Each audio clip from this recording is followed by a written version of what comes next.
अस्सलाम वालेकुम। Programme night addition में हम आपको खुशामदीद कहते हैं। 3 ममालिक बरतानिया, यूएई और पाकिस्तान 20 साल के खाते, 21 माह तक तफ्तीश और नतीजा 0/0। शहबाज शरीफ हुकूमत, जिनके ख़िलाफ़ मनी लॉन्ड्रिंग के मुकदमे में इतनी पुरुम्मीद थी कि वो तमाम मुकदमात से बरी हो सकते हैं, लेकिन मनी लॉन्ड्रिंग के इस मुकदमे से बचकर नहीं निकल सकते। अब इसका मतलब क्या ये है कि अगर वो इस मुकदमे से भी निकल गए हैं तो दूसरे मुकदमात से तो बआसानी निकल जाएंगे। लेकिन शहबाज गिल इस बात को मानने को तैयार नहीं। बरतानवी नेशनल क्राइम एजेंसी ने शहबाज शरीफ और उनके बेटे सुलेमान शरीफ के मुंजमद बैंक अकाउंट्स की तहकीकाती रिपोर्ट वेस्टमिनिस्टर कोर्ट में जमा कराई है, जिसमें मनी लॉन्ड्रिंग, करप्शन और मुजरिमाना सरगर्मियों का कोई सबूत सामने नहीं आया। बरतानवी एजेंसी ने हुकूमत पाकिस्तान, नैब और रिकवरी यूनिट की दरख्वास्त पर तहकीकात को शुरू किया था और रिपोर्ट के मुताबिक 21 माह तक जारी रहने वाली तहकीकात में 20 सालों के सारे खाते चेक किए गए। इस मुकदमे को लेकर हुकूमती मुशीर बरा एहतसाब शहजाद अकबर ने हार मानने से इनकार कर दिया है, जबकि मुस्लिम लीग नून के रहनुमा इसे अपनी जीत करार दे रहे हैं। क्या कह रहे हैं, जरा सुनिए। नेशनल क्राइम एजेंसी ने वो जो हुकूमत पाकिस्तान ने दी थी, जो इमरान खान के मुशीरों ने दी थी, उसकी बुनियाद पर एक इन्वेस्टिगेशन की। उस इन्वेस्टिगेशन के बाद ये मालूम हुआ कि कोई सबूत शहबाज शरीफ साहब या उनकी फैमिली के खिलाफ मौजूद है। इस पूरे ऑर्डर के अंदर शहबाज शरीफ का नाम नहीं है। शहबाज शरीफ को किसी चीज में एक्विट नहीं किया गया है। शहबाज शरीफ सो मच सो लंदन में मनी लॉन्ड्रिंग के ऊपर चार्ज भी नहीं हुए थे, लेकिन इसके बावजूद एक एसेट फ्रीजिंग ऑर्डर का खत्म होने को ऐसे बनाकर पेश किया गया कि शहबाज शरीफ को बर्रियत हो गई है। नेशनल क्राइम एजेंसी से सिर्फ ये एसेट रिकवरी यूनिट सिर्फ ये डील नहीं कर रहा, नैब खुद भी डील कर रहा। और हमारे पास कुछ ऐसे शवाहिद नहीं है कि एफआईए के लोग भी जाकर मिलते थे। यूके की इन्वेस्टिगेशंस हैं, वो कर रहे हैं और हमने उनको सिर्फ जो उन्होंने हमसे सवाल पूछा वो हमने उनको उसका जवाब दे दिया। ये फैब्रिकेटेड एविडेंस, झूठे इल्जामात दूसरे ममालिक को देते हैं, जनाब ये हमने कर लिया।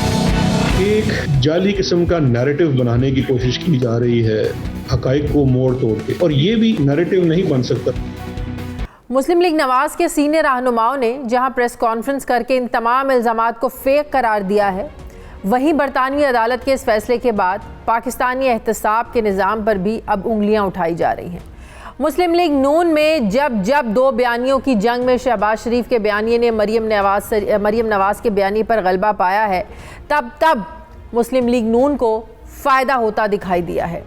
अब इसे महज इत्तफाक कहिए या कोई ख़ास हिकमत अमली कहिए, लेकिन मियाँ नवाज शरीफ के बाहर जाने में शहबाज शरीफ मुतहरिक थे, तो हुकूमत के नाम मानने के बावजूद मियाँ साहब चले गए।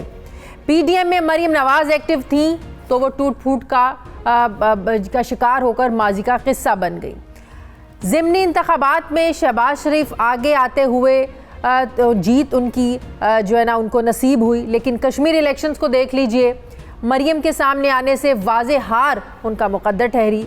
अब इसी तरह कैंटोनमेंट बोर्ड के इलेक्शन में नुमाया जीत सामने आई। सामने कौन था? शहबाज शरीफ। और अब बरतानवी अदालत के फैसले ने भी पार्टी और कारकुनों में एक नया जज्बा जो है ये यकीनन डाला है। इसी पे बात करने के लिए मुझे ज्वाइन कर रहे हैं मुस्लिम लीग नून के सीनियर रहनुमा मियाँ जावेद लतीफ़ साहब। अस्सलाम वालेकुम, बहुत बहुत शुक्रिया जावेद लतीफ़ साहब आपका। जावेद लतीफ़ साहब, किस चीज़ की खुशियाँ मना रही है नून लीग? हुकूमत कहती है, शहजाद अकबर साहब कहते हैं, जो प्रेस कॉन्फ्रेंस में बड़े बड़े सबूत लहराया करते थे वो आज भी अपनी बात पर कायम है। वो कहते हैं पहली बात तो ये है कि ना तो शहबाज शरीफ पर वहाँ कोई मुकदमा था, ना कोई पाकिस्तान की कोई शिकायत, ना कोई केस चल रहा था। अब खुद को बरी करार देकर धमालें डाल रहे हैं। कोई ये भी तो पूछे असासे मुंजमद हुए क्यों? अभी उस ऑर्डर की कॉपी मेरे पास भी है, मैंने भी ये पढ़ी है। इसमें वैसे कहीं शहबाज शरीफ साहब का नाम नहीं है, कहीं उनका जिक्र नहीं है कि उनके एसेट्स फ्रीज किए गए जिनको आप जो है ना वो मुंजमद पहले किए गए और आप जो उनको ना बहाल कर रहे हैं। ऐसा तो इस ऑर्डर में कुछ नहीं लिखा। तो मुस्लिम लीग ने खुशियाँ किस चीज़ की मना रही है? देखिए शाजिया, मैं तो हर जगह ये बात कह रहा हूँ कि हम तो खुशियाँ नहीं मना रहे, हम तो अफसरदा हैं इस बात पे कि बदकिस्मती है कि रियासत बदनाम हो रही है। हम तो अफसुर्दा हैं इस बात पे कि अदारे बदनाम हो रहे हैं। हम खुश होते अगर सिर्फ हुकूमत वक्त जो है उसकी नलायकियां सामने आती, उसके झूठ सिर्फ सामने आते, मगर उनकी नलायकियां झूठ अपनी जगह, ये तो पाकिस्तान के अदारों को बदनाम कर रहे हैं। आप मुझे ये बताएं कि अगर अरशद मलिक जज से तो यहाँ सजा दिलवा दी जाए, जैसे भी दिलवा दी जाए, मगर यूके की अदालतों से आप बरी हो जाएं। आप मुझे ये बताएं, अभी आप कह रही हैं कि वो एहतसाब शहजाद जो है, अब हमने तो कोई केस किया था, तो भाई आपने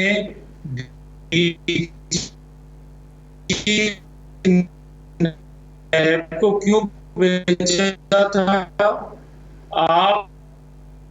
आपके बकौल है तो फिर इससे पहले भी भारी जुर्माना अदा कर रहा है वो नैब, तो किसकी ख्वाहिश पे कर रहा था? और आज भी डीजी नैब बार बार लेकिन बरी हुआ कौन है आपके साथ, तो क्यों जाते? जावेद लतीफ साहब, बरी हुआ कौन है? शहबाज शरीफ साहब का तो इसमें कहीं जिक्र ही नहीं है। तो शहबाज शरीफ साहब की तरफ से भी और पूरी मुस्लिम लीग नून की तरफ से कह रहे हैं कि शहबाज शरीफ पर लगाए गए तमाम मनी लॉन्ड्रिंग के इल्ज़ामात जो है बेबुनियाद निकले, वो बाइज्जत बरी हो गए, लिहाजा इससे ये साबित होता है कि जो हुकूमत सियासी इंतकाम का निशाना बना रही है। फाइल उनके हाथ में थमाई गई थी, जो इंटेलिजेंस अदारा है यूके का, उसके हाथ में जो 3000 सफ़ों की फाइल थमाई गई थी, उसमें शहबाज शरीफ का जिक्र नहीं था, उसमें शहबाज शरीफ के अकाउंट के हवाले से जिक्र नहीं था। तो भाई आपने तो उसने कोई, अगर वहां अपने कोई कपड़े खरीदे हैं, कोई सूट खरीदा है, आपने तो उसकी भी इन्वेस्टिगेशन करवाई है। अगर किसी होटल में खाना खाया है तो आपने तो उसका भी पूछा है। तो अभी और कुछ चीज रहती है? फिर जूते रह गए हैं नहीं तो खाने के लिए या इन्वेस्टिगेशन करने के लिए? इस ऑर्डर में शहबाज शरीफ साहब का नाम क्यों नहीं है? ये ऑर्डर बाय पार्ट आपके पास आता जाएगा, आपको पता चल जाएगा। अच्छा, कि शहबाज शरीफ समेत पूरी फैमिली का किस तरह जिक्र है। अच्छा, अभी इसका और हिस्सा आना है, ये मुकम्मल नहीं है ऑर्डर का? नहीं। अच्छा चले, एक और चीज बताएं, 10 सितंबर का ये ऑर्डर आया हुआ है, 18 दिन लेट हुआ क्यों? 18 दिन के बाद क्यों सामने लेकर आए आप लोग? हम लेके आए। कौन लेके आया?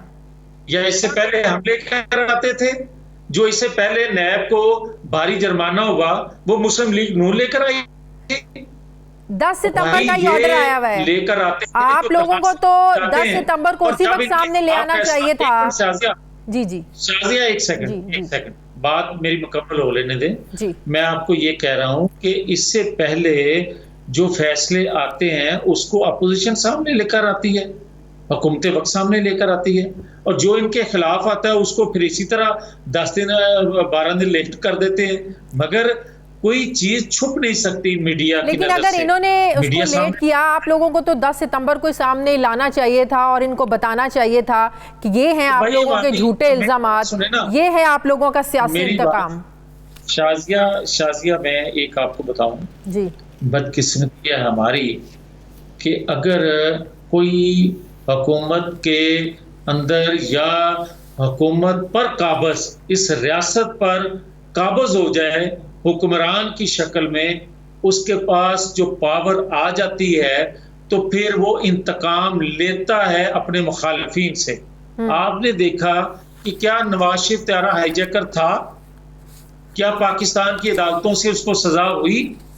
और फिर क्या मुझे कोई ये बताए कि नवाज शरीफ जब वापस आए थे वो बरी हुए और 8 साल बाद बरी हुए और फिर वो पाकिस्तान के प्राइम मिनिस्टर बने? फिर मुझे कोई ये बताए। लेकिन आज की डेट में तो नवाज शरीफ साहब जो हैं पाकिस्तान की अदालतों से सजा याफ्ता हैं। दोबारा पाकिस्तान आते हैं, उस वक्त अदालतें आजाद थी। फैसला तो मुझे ये कहने की इजाजत तो होनी चाहिए ना कि मैं ये सवाल कर सकूं कि उस वक्त का फैसला दुरुस्त था या 8 साल 10 साल बाद जो फैसला दिया गया वो दुरुस्त था।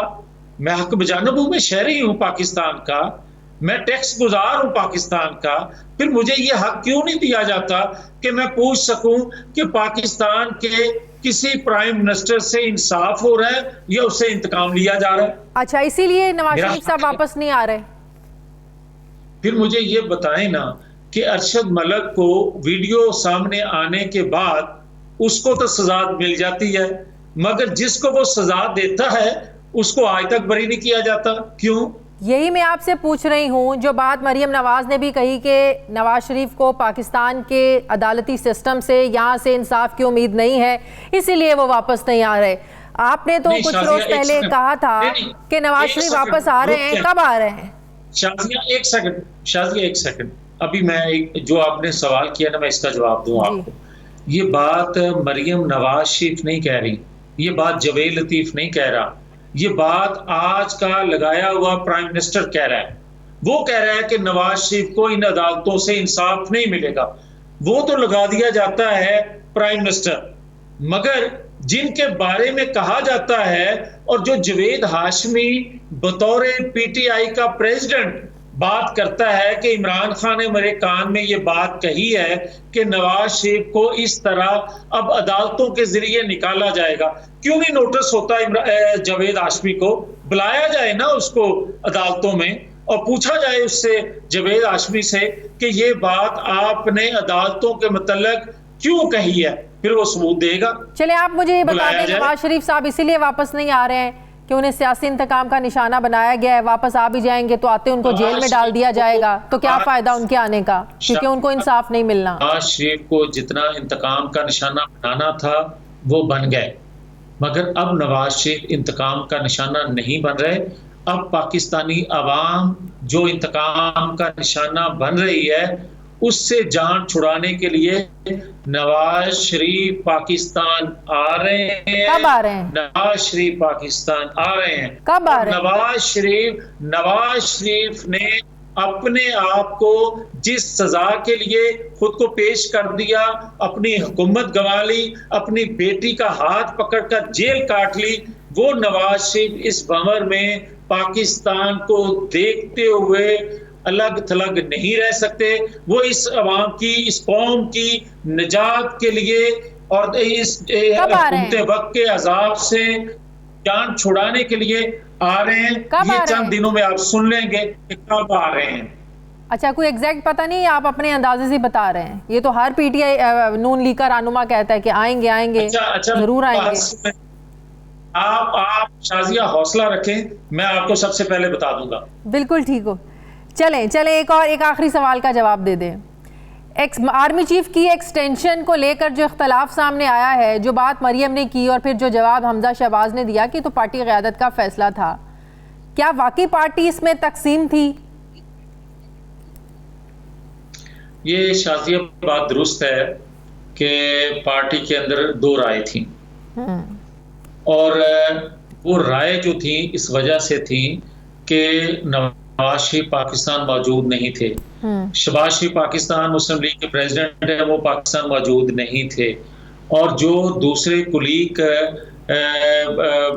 जो सीनियर थे जिनके हाथों में कमान थी, लोग उनसे तरह तरह के सवाल करते थे, और उन्होंने जब ये कहा तो उनसे अक्सरियत ने ये कहा कि जो नवाज शरीफ का फैसला है कि इसको कायमा कमेटी में लेकर जाया जाए, इसको नेशनल असेंबली में डिबेट के पेश किया जाए, तो उसको बाईपास सब नहीं था। वो उस वक्त भी हम कहते थे, आज भी कह रहे हैं, मगर इसके बावजूद ये सवाबदीदी इख्तियार प्राइम मिनिस्टर का पहले भी था, आज भी है। अगर कोई एक्सटेंशन देना चाहता था तो वो प्राइम मिनिस्टर का इख्तियार था, आज भी है, पहले भी था। लेकिन आप लोग कहते हैं ना, जो पार्टी में फैसले होते हैं, जो पार्टी का सरबराह है उसकी मर्जी के बगैर कुछ नहीं होता। इसका मतलब जो एक्सटेंशन का फैसला था वो नवाज शरीफ की रजामंदी शामिल थी उसमें, उनकी रजामंदी के बगैर तो कुछ नहीं हुआ ना। अगर तो उनकी रजामंदी के बगैर हुआ, इससे साबित होता है कि नवाज शरीफ की बात कोई सुनता नहीं है पार्टी में। नहीं शाजिया, मैं जो आपको पहले बता चुका हूँ, मैं फिर से दोहरा देता हूँ, हतमी फैसला नवाज शरीफ साहब ने इस पे नहीं दिया था, और जो तरीकाकार अपनाया गया था उससे भी पार्टी कायद उसको नहीं करते थे, या ये कह लें कि उस तरह उन्होंने तरीकाकार नहीं कहा था। उन्होंने कहा था जो आईनी कानूनी तरीका है, जो एक रवायत है असेंबली की, उसी तरीके से इस बिल को लाया जाए। भले ये कानूनी हुक्म है जिसको दूर करना असेंबली की जिम्मेवारी है, मगर बाईपास तरीकाकार को ना किया जाए। हमजा शहबाज ने कहा यह पार्टी क़यादत का फैसला था। मैं फिर वही बात कह रहा हूं कि अपनी राय है, मेरी अपनी राय है, और यही बात है मुस्लिम लीग नून की कि जिसके बारे में ये कहा जाता था कि जो पार्टी फैसला कर देती है, क़यादत फैसला कर देती है, कोई जुबान नहीं खोलता। तो यहाँ तो भैया आपने देखा कि हर बंदे ने अपनी अपनी राय दी, और राय, हाँ ये बात दुरुस्त है कि जब नवाज शरीफ कोई हतमी फैसला कर लेते हैं तो उसके बाद हर एक की राय खत्म हो जाती है, फिर उस फैसले को मानना हर एक का डिसिप्लिनरी उस पर पाबंदी होती है, वो उसका फैसला मानता है। बहुत बहुत शुक्रिया। मुस्लिम के रहनुमा मियां जावेद लतीफ़ साहब मेरे साथ थे, बहुत बहुत शुक्रिया आपका। मुझे ब्रेक लेनी है नाज़रीन, वापस आते हैं छोटे से वक्फे के बाद।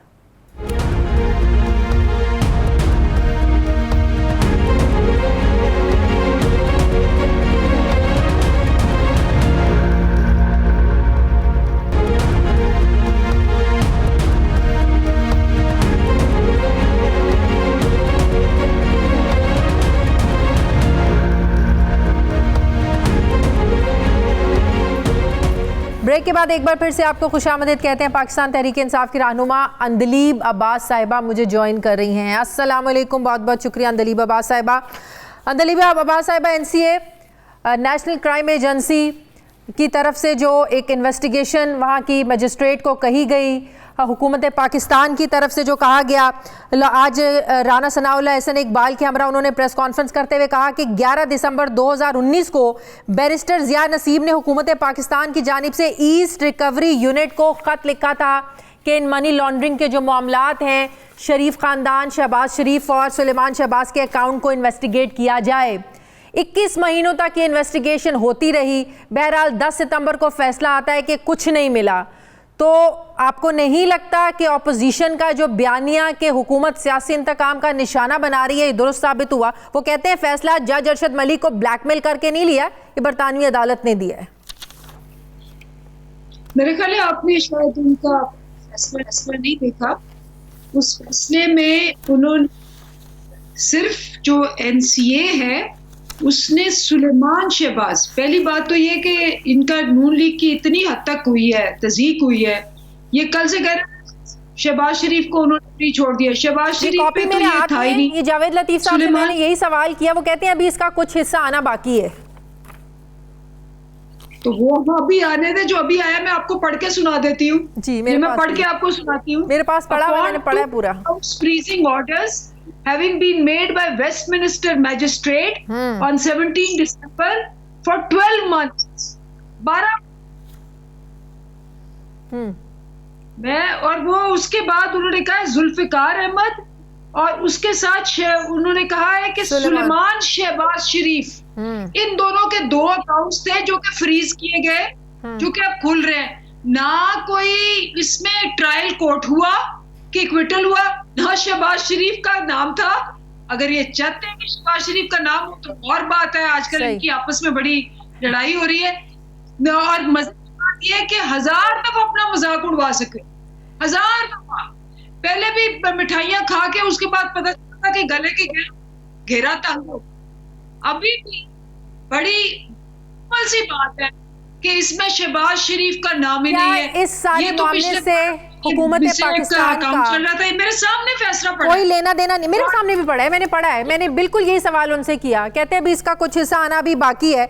मुझे एक बात बताएं, अगर वहां की अदालत की तरफ से कोई फैसला आता है, इतने महीनों तक इन्वेस्टिगेशन होती है, मुंजमद असासों को बहाल करने का हुक्म दिया जाता है, इसका मतलब तो ये हुआ ना कि आप लोगों की तरफ से जो दरख्वास्त गई थी कि मनी लॉन्ड्रिंग का पैसा है, इनको फ्रीज किया जाए, ये पाकिस्तानी अवाम का पैसा है, इसका मतलब है इन्वेस्टिगेशन में कुछ उन्हें मिला नहीं, कोई प्रूफ नहीं मिला, कुछ सबूत नहीं मिला।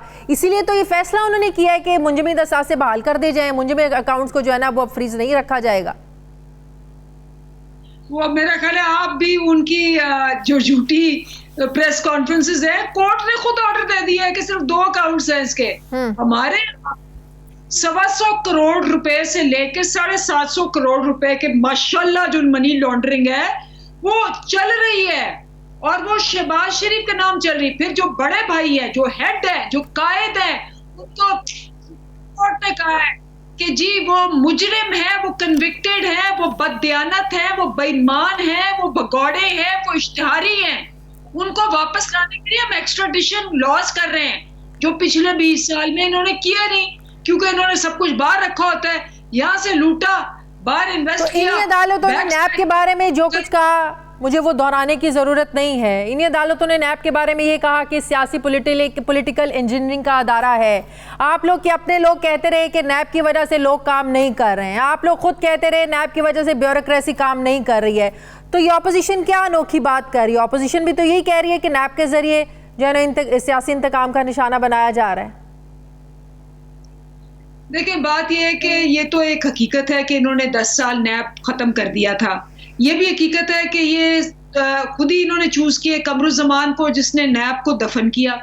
अच्छा, अब मसला क्या है कि ये जावेद इकबाल खुद चूज किए। अगर वो भी कमरुज़्ज़मान की तरह उसको दफन कर देते तो वाह वाह होनी थी। चूंकि वो जस्टिस अब्दुल कयूम की तरह उन्होंने दफन नहीं किए कमरुज़्ज़मान की तरह, तो वो उसके खिलाफ हो गए हैं। अब आज अगर जावेद इकबाल साहब ऐलान कर दें कि जी ये सारे केस खत्म हो गए हैं, आप देखना यही आके 2-2 घंटे की प्रेस कॉन्फ्रेंसें कर रहे होंगे। वो जो जज था, इसीलिए एक्सटेंशन देना चाह रहे हैं आप लोग, वो अजीम था, जिसने इनको निकाला, उसको कहा कि जी मुझे क्यों निकाला, इन 5 बुतों को उखाड़ के निकाला। तो ये तो इनका सारा है करना। जो ये इलेक्शन कमीशन इनको जिता देता है, वो इलेक्शन कमीशन बड़ा अच्छा होता है। जो इलेक्शन कमीशन को हरा देता है, वो इलेक्शन कमीशन जो बुरा हो जाता है। वही मुशर्रफ जिन्होंने आजकल इलेक्शन कमीशन माजरत के साथ हुकूमत के लिए बुरा हुआ है। आजकल इलेक्शन कमीशन को जो है ना वो हुकूमत की तरफ से हत्वे तनकीद बनाया जा रहा है, ऑपोजिशन की तरफ से नहीं। वही मैं कह रही हूँ ना कि आज अगर इलेक्शन कमीशन जो है वो कह दे कि जी मैं ट्रांसपेरेंट तरीके से, हमने इलेक्ट्रॉनिक वोटिंग मशीन से ये इंतखाबात करानी है, क्योंकि इलेक्ट्रॉनिक वोटिंग मशीन से ना वोट जाया हो सकता है, ना इजाफी वोट पड़ सकता है, ना वोट गायब हो सकता है, ना वोट हो सकता है, ना वोटर दोबारा वोट डाल सकता है, ना बाहर से वोट ला के स्टफिंग हो सकती है, ना ठप्पे लग सकते हैं, ना फॉर्म 45 पे गलत लिखा जा सकता है। तो ये सारे इलेक्शन कमीशन के बाहर आ जाएंगे ये प्रोटेस्ट करने। तो ये तो बड़ा सिंपल है, क्योंकि इन्होंने 30 साल उन्हीं लोगों के खलाई मखलूकों के जरिए आते रहे हैं। अच्छा, जब पहली दफा खलाई मखलूक इनके साथ नहीं तो बुरी हो गई। अगर 1970 से इलेक्शन खराब थे, यही वो आप लोगों के बारे में आज कहते हैं, तो से आए उस वक्त ठीक थे इलेक्शन, उस वक्त इन्होंने ये कोई हरकतें नहीं की। तो मसला सिर्फ ये है कि चूंकि ये एक खानदानी पार्टियां हैं, आपको पता है खानदान में इनकी लड़ाई है, चचा भतीजा और भाइयों की और कजन्स की लड़ाई। एक आखिरी सवाल का जवाब दें, उसमें कुर्बान है। शाहिद खाकान अब्बासी हों, ख्वाजा आसिफ हों, एहसन इकबाल हों, राना सनाउल्लाह हों, शहबाज शरीफ हों, हमजा शहबाज हों, आसिफ जरदारी हों, फरियाल तालपुर साहिबा हों, खुर्शीद शाह हों, क्या इनसे नैब ने इतनी ज़बरदस्त इंक्वायरीज़ की हैं, इतना पैसा इन लोगों से इकट्ठा कर लिया है, रिकवरीज कर ली हैं कि हम लोग जो है ना वो पाकिस्तान का जो कर्ज, यही बात करते हैं ना कि इनसे अगर रिकवरीज कर ली जाए तो पाकिस्तान का जो है ना वो कर्ज अदा हो सकता है। इमरान खान साहब ये बात कहते थे। क्या ये कारकर्दगी है नैब की कि इतना पैसा आप लोगों ने इन लोगों से रिकवर कर दिया है जिसकी वजह से आप नैब चेयरमैन को एक्सटेंशन देना चाहते हैं? इतनी रिकवरीज हो गई हैं इन लोगों से। ये नैब जो पिछले 20 साल में 200-250 अरब इन्होंने इकट्ठा किया, 3 साल में 538 अरब इकट्ठा किया, लेकिन ये इनफ नहीं है। आप बिल्कुल सही कह रही हैं। अब मसला ये है कि जब आपने नैब को 20 साल जंग लगा के उसको दफन कर दिया हो, तो फिर उसकी कैपेसिटी बनने में तो टाइम लगना है। अगर यही नैब हमारी सिंगापुर या चाइना के स्टैंडर्ड की होती, इस वक्त ये बेलें लेके फिरते होते। इस वक्त कम से कम 500-650 बंदा जो होता अंदर होता, और इस वक्त 1000 अरब रुपए वापस आ चुके होते। लेकिन चूंकि एक इदारे को आपने दफन ही कर दिया था, उसके चपरासियों से लेके ऊपर तक आपने बिल्कुल उसको ताले लगा दिए थे, तो उसको ऑपरेशनलाइज होते टाइम लगता। बहुत बहुत शुक्रिया अंदलीब अब्बास साहिबा तहरीक रहनुमा मेरे साथ थी। मुझे ब्रेक लेनी है नाज़रीन, वापस आते हैं छोटे से वक्त के बाद।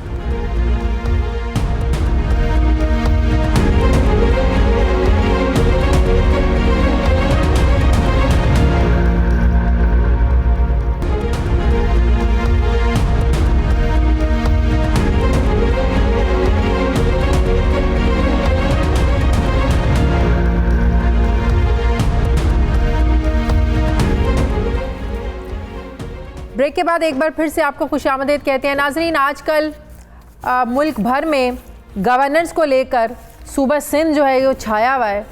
नाले बंद होने की बात आए तो सूबा सिंध, सड़कों पर पानी भर जाए तो सूबा सिंध, बिजली के लटकते तारों की बात आए तो सूबा सिंध, कूड़ा करकट के ढेर की बात आए तो सूबा सिंध, सरकारी ज़मीनों पर नाजायज़ तजावुज़ात की बात आए तो सूबा सिंध, सुप्रीम कोर्ट की तरफ से शर्म दिलाने की बात आए तो सूबा सिंध, कुत्ते के काटने की वैक्सीनेशन ख़त्म हो जाए तो सूबा सिंध, टैक्स इकट्ठा करने के नित नए तरीके सामने आए तो सूबा सिंध। अब सवाल ये है कि सूबा सिंध में रहने वालों खुसूसन कराची को किन नाकर्दा गुनाहों की सज़ा मिल रही है। वफाकी वज़ीर इत्तलात फवाद चौधरी ने भी सिंध हुकूमत की कारकर्दगी बताते हुए आज प्रेस कॉन्फ्रेंस में ये कहा कि सिंध हुकूमत 1 रुपया खर्च नहीं करती, इस्लामाबाद बैठकर कराची के मसले कैसे हल हो सकते हैं। क्या कहा फवाद चौधरी ने, ज़रा सुनिए।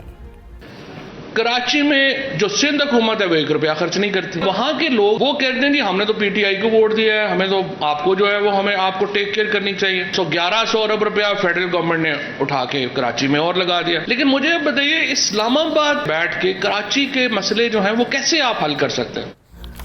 अब वज़ीर इत्तलात तो कुछ भी कहें, वज़ीर आज़म ने लेकिन कराची के इन मसाइल को सामने रख कर सिंध हुकूमत को ऑफ़र दी है कि वफाक और सिंध हुकूमत सर जोड़कर इन मसाइल का हल निकालें। क्या कहा प्राइम मिनिस्टर ने, ज़रा सुनिए। केसीआर, इसके ऊपर सिंध गवर्नमेंट और फेडरल गवर्नमेंट को पूरी तरह जोर लगाना पड़ेगा, क्योंकि इसमें मसले मसाइल भी आएंगे और जितना हम इसको टाइम पे ख़त्म करेंगे उतना कम इसका खर्चा होगा।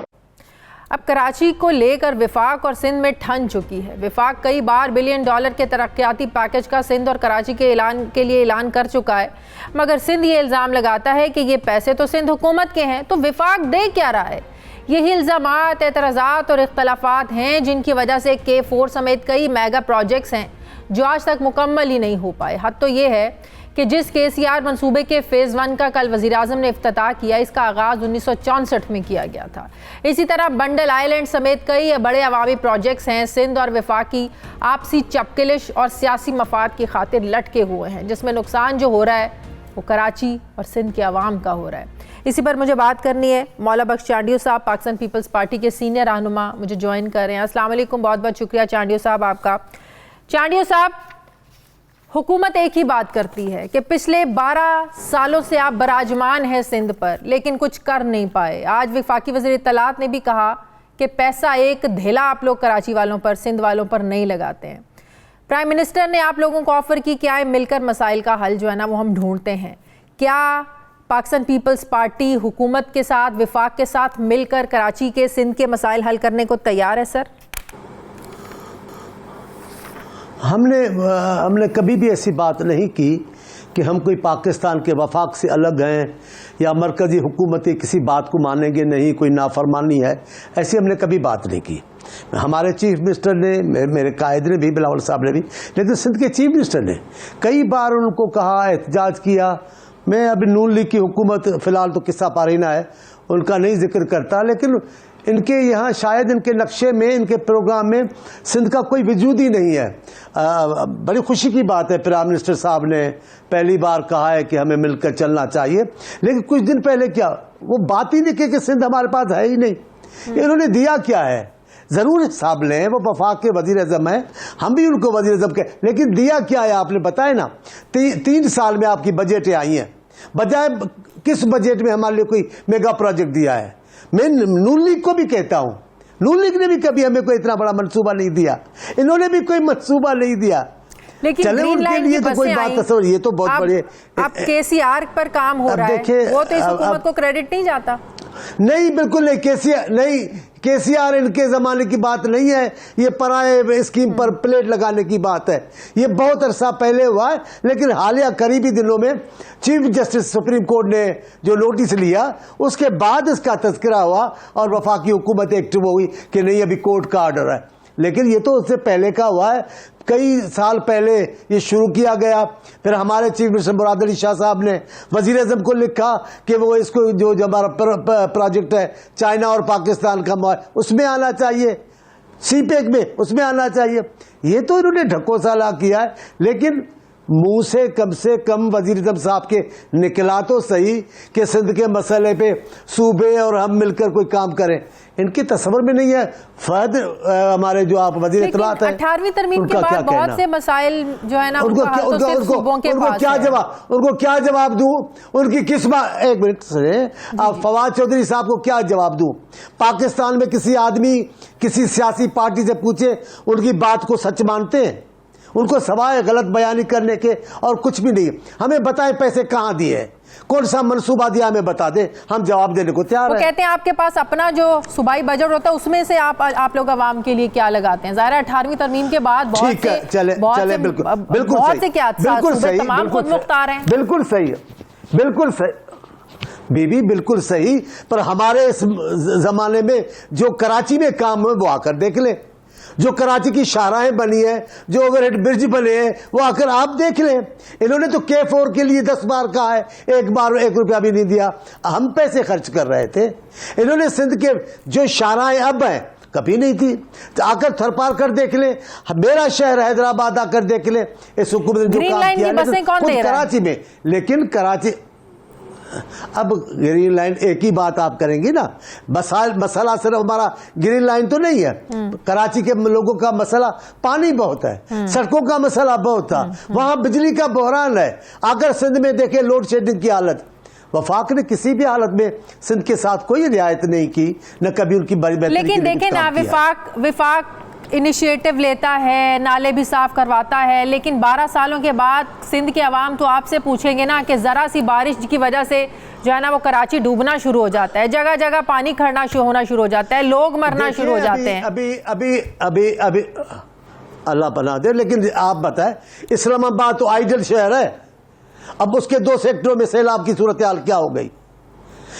इस्लामाबाद के कितने इलाके में साफ पानी नहीं मिलता? अमन अमान की हालत इस्लामाबाद की क्या है? ये बात बिल्कुल ठीक है। हुकूमत, यही तो शायद हमारा अलमिया चांडियो साहब कि हम लोग अपने काम के जवाब नहीं है, दूसरों पर डालते हैं। जरा बीबी जरा सुनेगी तो सही ना। जी जी, अभी सुन ले, एक जुमला कर, फिर आप जो चाहे। वफाकी हुकूमत क्या करती है? जब भी हम वफाकी हुकूमत से पूछते हैं फला काम, ओ जी क्या कहा, उसने नहीं किया, उसने नहीं किया। मैं कहता हूं अपने जवाब देने के बजाय फला को चोर, फला को चोर। लेकिन अभी आपने वफाक को मिलाकर हमसे सवाल किया, मुझसे सवाल किया, इसलिए मैंने कहा हमारे पैसों से, सिंध के पैसों से जितना कराची में काम हुआ है, जितना हैदराबाद में काम हुआ है, थरपारकर के रास्तों पे काम हुआ है, आप देखिए सेहत के स्कीमों के मामले में हम सबसे ऊपर है अल्हम्दुलिल्लाह। हमने काम किए, लोग ऐसे ही वोट देते हैं। अगर पख्तूनख्वा में इमरान खान 2 बार 3 बार मुंतखब हो तो कारकर्दगी है, नून लीग 50 बार पंजाब में कामयाब हो तो कारकर्दगी है, और हम कामयाब हो तो उसको आप क्या कहेंगी? लेकिन लोग पागल नहीं है। लेकिन कराची में अगर 1 घंटे की बारिश से पानी खड़ा होगा और आवाम के लोगों के घरों में जाना शुरू हो जाएगा, तो 12 सालों में किया हुआ आपका काम, हम तो आप लोगों से पूछेंगे कहाँ है कराची का सीवरेज का निज़ाम, कहाँ है निकासी आपका निज़ाम? आपको हक पहुंचता है, आपको हक पहुंचता है, हम काम करें। लेकिन जो 20 सालों से कराची पे काबिज रहे, जिन्होंने कराची के वसाइल को लूटा, अपनी जात पे खर्चा किया, उन्होंने कौन से नाले बनवाए? वो उन्होंने तो बेड़ा गर्क किया, हमें तो टूटा फूटा कराची विरसे में मिला है। अल्हम्दुलिल्लाह मुझे फख्र है अपने चीफ मिनिस्टर पर, मुराद अली शाह साहब पर, और मुझे फख्र है मेरे चेयरमैन पर, बिलावल साहब पर। वो दोनों अपनी निगरानी में जिस अंदाज से कराची के लिए काम कर रहे हैं। लेकिन ये सियासी मामला है, ये सियासी एजेंडा है, कराची करो, कराची करो। लेकिन 20 सालों में जिनके कब्जे में रहा कराची, वो आप लोगों के साथ रहे, आप लोगों के इत्तेहादी रहे, हुकूमत तो उस वक्त भी आप लोगों की थी। लेकिन वो बाअख्तियार थे, मुदाखलत नहीं थी। अगर हम उनको कुछ कहते थे तो कौन हमको रोकते थे, कौन हमें मना करने आते थे? मैं उनके लिए नहीं कह सकता, लेकिन आपको हक है, हमें पूछे, कराची के लोग पूछे, लेकिन आप अगर कराची के असल लोगों से बात करेंगे तो कहेंगे कम से कम पीपल्स पार्टी के जमाने में जो काम हुआ है वो नजर तो आ रहा है। हैदराबाद जिनके कंट्रोल में था, आकर देखे हैदराबाद को क्या तबाह कर गए। हमारी हुकूमत आई है तो हैदराबाद के इलाकों में काम हुआ है। हम इलाकाई सियासत नहीं करते, कराची हमारा शहर है, कराची सिंध का शहर है। साहब आखिरी सवाल का जवाब दे दें। बिलावल भुट्टो मैं फिर कहता हूं, बिलावल साहब और मुराद अली शाह साहब, इन्होंने दिलचस्पी लेकर कराची में जो कुछ काम किया है, कराची के लोग उसको मानते हैं। सही। बिलावल भुट्टो का अमेरिका का दौरा निजी है या सियासी नौयत का दौरा है? जुलाई में जब बिलावल भुट्टो अमेरिका गए तो हुकूमत की तरफ से बड़ी तनकीद हुई कि सीवीज लेकर जा रहे हैं, अपनी अर्जियां लेकर जा रहे हैं। अब की बार बिलावल भुट्टो का दौरा किस नौयत का है? देखिए, इस हुकूमत को अपने सिवा हर सियासी पार्टी से खास किस्म की दुश्मनी है। वो उनको चोर भी साबित करेंगे, उनको साजिश और बड़ा कोई नजर आता है। लेकिन मैं कहता हूं, बिलावल भुट्टो इस मुल्क के शहरी नहीं है, इस मुल्क के एक सियासी पार्टी के सरबराह नहीं है। वो उनको कोई हक नहीं पहुंचता वो किसी मुल्क में जाए, वो निजी हो, लेकिन वो पाकिस्तान की सियासी पार्टी के कायद हैं, हजारों लोगों के कायद हैं, लाखों लोग। अगर वो कहीं जाते हैं तो जाहिर है वो कोई चीनी के कारोबार पे तो नहीं जाएंगे। सियासतदान है, सियासी रहनुमा है, प्राइम मिनिस्टर के नवासे हैं, प्राइम मिनिस्टर के बेटे हैं, तो वो जाकर बात करके जाहिर उनका दौरा सियासी भी होगा। लेकिन इसमें इतनी परेशानी की बात क्या है? ये बार बार जाते हैं, इनका कोई नहीं पूछता। लेकिन पीपल्स पार्टी के कायद गए अमेरिका, ये भी इनके लिए मर्ज है। ये मैं एक बस बात खत्म कर रहा हूं। बिलावल भुट्टो इस हुकूमत के लिए नए खौफ का नाम है। सही, बहुत बहुत शुक्रिया। पीपल्स पार्टी के सीनियर रहनुमा मौला बख्श चांडियो साहब मेरे साथ थे। नाज़रीन, मुझे ब्रेक लेनी, वापस आते हैं छोटे से वक्फे के बाद।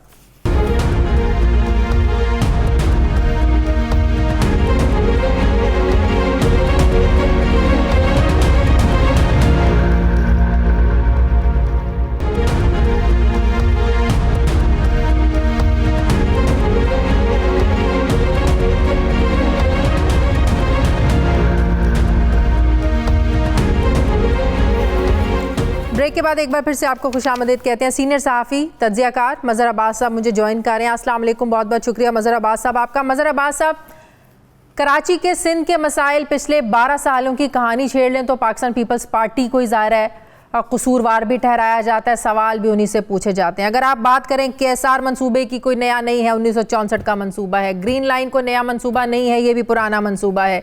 K4 आज का मंसूबा नहीं है, मुस्तफ़ा कमाल के दौर में भी इस पर बड़ी बात भी होती थी, काम भी हुआ लेकिन मुकम्मल नहीं हो सका।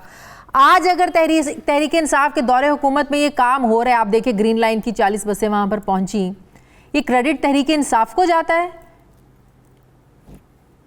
देखिए शादिया, हमारी अब प्रॉब्लम यह है कि प्रोजेक्ट कौन शुरू करता है, कंप्लीट कौन करता है। बेहतर होता कि अगर आप जो मादी में जिन्होंने शुरू किया उनको भी क्रेडिट दे देते, जिनके दौर में इफ्तिताह हो रहा है उन्हें भी क्रेडिट दे देते। लेकिन हमारे यहाँ तख्तियाँ तब्दील होती रहती हैं और नई तख्तियाँ लगती रहती हैं, ये हमने देखा है। ये सिर्फ इसी गवर्नमेंट नहीं, मादी की भी गवर्नमेंट का है। एक कंटिन्यूटी, बात पॉलिसीज ऐसी होती हैं जो जाहिर है, बाद मंसूबे मेगा प्रोजेक्ट जो होते हैं वो जरूरी नहीं कि किसी एक दौर में कंप्लीट हो, बिल्कुल। लेकिन जो आने वाला है उसको उस गवर्नमेंट को भी क्रेडिट देना चाहिए जिनके पीरियड में वो प्रोजेक्ट लॉन्च हुआ, और आज की अपोजिशन को इस गवर्नमेंट को भी क्रेडिट देना चाहिए कि जिनके पीरियड में अगर वो मंसूबा कंप्लीट होता है। तो हमारे यहाँ बदकिस्मती से जो गवर्नमेंट ऑफ द डे होती है वही चीजों का क्रेडिट ले लेती है। मादी में भी हमने देखा और अभी भी हम देख रहे हैं। देखिए KCR का मंसूबा जो है वो खटाई में पड़ा रहा है, अभी भी कहा तो गया है, बुनियाद तो रखी गई है, लेकिन जब ये चल पड़ेगी ट्रेन फिर हम कहेंगे कि किसका क्रेडिट है, ना जाने उस वक्त किसका दौर होगा।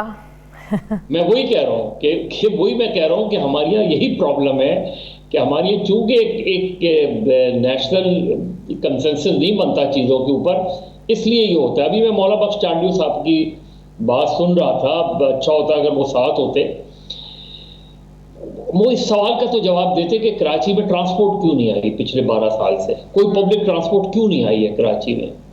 अब आ रही है, कब आ रही है, तब आ रही है, हैदराबाद की वो बात कर रहे थे, तो हैदराबाद में जाएं, हैदर लतीफ़ाबाद वगैरह में जाके देखें हालत क्या है, उनको पता चल जाएगा। लेकिन फिर मैं कहूँगा कि इसको सिर्फ पीपल्स पार्टी का नहीं, माजी की भी गवर्नमेंट्स का वो करते हैं, लेकिन पीपल्स पार्टी पिछले 3 अदवार से मुतवातिर गवर्नमेंट में है, बिल्कुल। तो सबसे ज़्यादा रिस्पॉन्सिबिलिटी पीपल्स पार्टी की ही बनती है। अगर सिंध में डेवलपमेंट हो तो क्रेडिट भी उसका है, और सिंध में काम नहीं हो तो डिसक्रेडिट भी उसी का है। लिहाजा अगर 12-15 साल में जो है वो पब्लिक ट्रांसपोर्ट कराची में नहीं आई है, कोई मेजर पानी का मंसूबा नहीं हुआ है, नालों की सफाई इतने अरसे में नहीं हुई है, तो फिर उसका ब्लेम भी पीपल्स पार्टी को भी जाएगा। तरक्याती बजट कहाँ जाता है? अरबों रुपए का बजट होता है। सुप्रीम कोर्ट भी बारहा इस पर सवाल सुप्रीम कोर्ट ने उठाए हैं और बारहा सख्त बरहमी का इजहार किया कि कराची के मंसूबों के लिए जो अरबों रुपए का बजट होता है आखिर ये जाता कहाँ है। आज फवाद चौधरी साहब ने भी एक बात की कि 1 रुपया खर्च नहीं करते, तो फिर इसको क्या समझा जाए? करप्शन का नाम दिया जाए, नाअहलियत कहा जाए कि तरक्याती बजट होने के बावजूद भी अगर तरक्याती काम नहीं हो रहे तो पैसा कहाँ जा रहा है? नहीं, देखिए, मतलब ये मैं कह रहा हूँ कि हमारे मिनिस्टर्स भी ना, फवाद चौधरी साहब कोई ऐसा मौका नहीं हाथ से जाने देते जो वो पता नहीं, मेरा ख्याल है ऑलराउंडर हैं और वो हर तरफ बात करते हैं। ये जितने मंसूबे हैं पिछले साल जो कराची ट्रांसफॉर्मेशन प्लान बना था उसके तहत हो रहे हैं। ये KCR भी उसी का हिस्सा है, ये K4 को भी उसी का हिस्सा बना दिया गया है, ये नालों की सफाई को भी उसी का हिस्सा बना दिया गया है। ये सारे मंसूबे उसके तहत चल रहे हैं। अब उसमें फेडरल गवर्नमेंट भी है, असद उमर साहब भी उसमें शामिल है, उसमें चीफ मिनिस्टर भी हैं, उसमें नासिर शाह साहब भी हैं, उसमें सईद गनी भी हैं, उसमें फेडरल गवर्नमेंट के लोग भी हैं। और जब इनकी मीटिंग्स होती है तो बहुत स्मूथली होती है। उस दिन भी जो फंक्शन हुआ बड़ा स्मूथ हुआ, उसमें प्राइम मिनिस्टर ने भी सिंध गवर्नमेंट की वो की और मिलजुल के चलने की बात की, असद उमर ने भी बात की। हाँ, अगर थोड़ा सा चीफ मिनिस्टर को भी बोलने देते तो मेरा ख्याल है और ज़्यादा क्लैरिटी आ जाती। लेकिन मंसूबे ज़ाहिर है मुख्तलिफ, हमारे यहाँ मंसूबे बनते बहुत है, रेड टेपिज्म का शिकार हो जाते हैं। वैसे चांडिया साहब की एक बात में वजन था, आप सुन रहे थे, वो कहते हैं कि KPK में अगर दूसरी बार अवाम आपको मुंतखब करे तो आप जवाब दें, भाई वाह वाह हमारी कारकर्दगी की वजह से अवाम हमें चुन रहे हैं, हम तो तीसरी दफ़ा यहाँ पर आए बैठे हैं, यहाँ पर आप कहते हैं करप्शन हो रही है। उनकी बात में वजन तो था कि क्या KPK में कारकर्दगी बेहतर है, KPK में जो मैं वो दूध और शहद की नहरें बह रही हैं जो आवाम बार बार इनको वोट दे रहे हैं? क्योंकि हम लोग भी तो सवाल करते हैं, भाई अगर सिंध में काम हो नहीं रहा तो इनको वोट कैसे मिल रहा है? हाँ, बिल्कुल, वो बात उनकी बात में वजन है। और उसकी एक जब ऑपोजिशन ये बात करती है, यहाँ की ऑपोजिशन ये बात करती है, तो उन्हें जायजा लेना चाहिए कि उन्होंने रूरल सिंध में जाके कितना काम किया है और वहाँ उनकी प्रेजेंस कितनी है। जब आपकी प्रेजेंस नहीं होगी तो जाहिर है जो लोग हैं उनके पीपल्स पार्टी के MNAs MPs अपने इलाकों में रहते हैं, उनके इलाकों में लोग अप्रोच कर सकते हैं। बाकी तो जमातें एग्जिस्ट ही नहीं करती, बाकी जमातें तो उधर जाती भी नहीं हैं। अब जो लोग PTI में अभी शामिल हो रहे हैं वो सारे वो लोग हैं, उनमें तो दो चीफ मिनिस्टर हैं। तो क्या इमरान खान ने गौसर अली शाह से पूछा कि जी आपके चीफ मिनिस्टर के दौर में सिंध में कितनी तरक्की हुई, या अरबाब गुलाम रहीम से पूछा कि आपके दौर में कितनी तरक्की हुई?